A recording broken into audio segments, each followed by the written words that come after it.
A suspected cyber attack has forced a major energy pipeline in the U.S. to shut down operations. Colonial Pipeline says it learned of the attack on Friday. The Georgia-based company temporarily suspended services in order to contain the threat. Colonial Pipeline says it transports more than 100 million gallons of fuel through 5,500 miles of pipelines spanning from Texas to New Jersey. The company says it has notified law enforcement and other federal agencies. It has also hired a third-party cybersecurity firm to investigate the attack. For more on this, now I'm joined by CBS News Homeland Security and Justice reporter Nicole Sganga. Nicole, what more can you tell us about the scope of this attack? What exactly was impacted?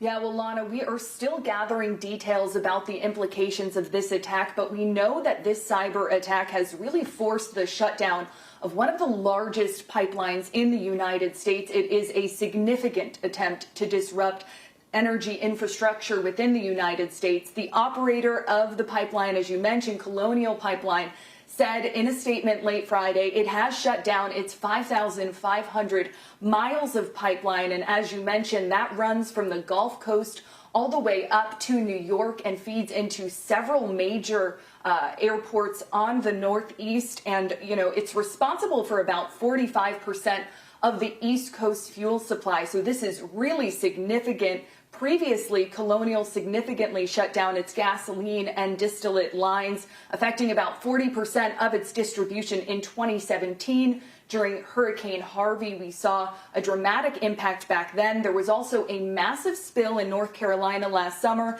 after one of Colonial's pipelines ruptured, spilling over 1 million gallons of gasoline. So we've seen some of these disruptions before, but this kind of cybersecurity hack or attack on the nation's critical infrastructure is fairly unprecedented. And Nicole, as I understand it, at this point, we don't know who's behind it or what the motive was for the cybersecurity attack. But what are some reasons that a pipeline company would be targeted?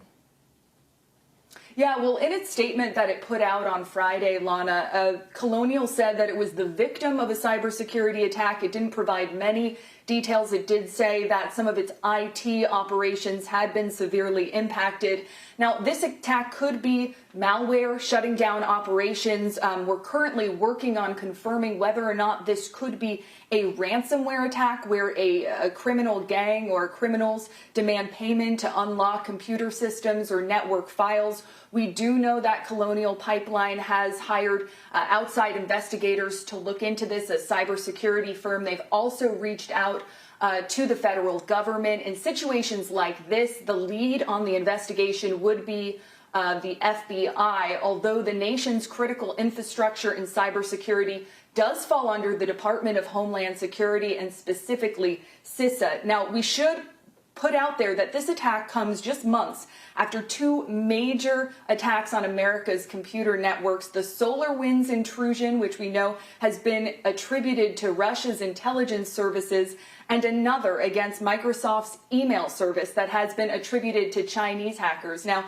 at this point, there's no indication that these attacks are related, but we know that during the most recent Microsoft Exchange hacks, cyber espionage groups dropped what's known as web shells onto some vulnerable networks throughout the United States that would create a backdoor and potentially open up vulnerabilities to critical infrastructure. So it could be a state actor behind this. We're still learning more. Cybersecurity experts tell us it's more likely that it is a criminal group.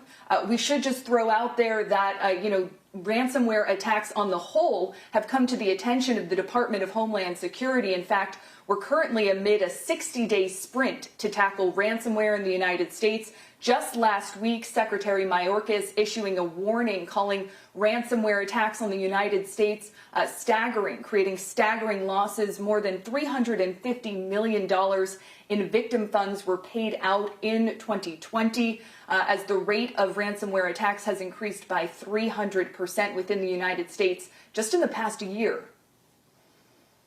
So, Nicole, you're telling us that the administration is obviously aware of the problem. They're issuing these warnings, but cybersecurity experts have previously called on the Biden administration to bolster the nation's digital infrastructure.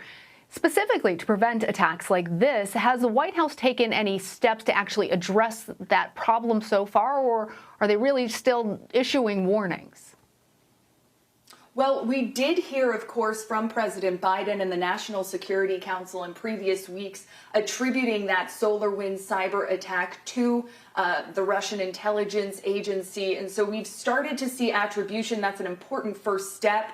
You know, we are waiting on a long-awaited cyber executive order to address some of the nation's gaps when it comes to critical infrastructure, protecting our, OT, ICS systems. Now, the White House is expected to issue that executive order in the coming days, any day now. Cybersecurity experts have also, though, called on the White House to include funding for cybersecurity in its infrastructure plan. We've heard a lot about this infrastructure rollout, but, frankly, cybersecurity professionals and experts across the United States have been clamoring for weeks for the federal government and President Biden to acknowledge what a large problem this is and include some appropriations in his plan to really shore up critical infrastructure in the United States. Just this morning, former CISA director Chris Krebs tweeting, "This is out of control." He's been one of the advocates for that infrastructure plan to include more cybersecurity provisions. So we will see if we, hear more from the Biden administration about this. But certainly, there is a hunger nationwide for the federal government to do more. Yeah, we'll be waiting to see how they respond. All right, Nicole, thank you. Thank you.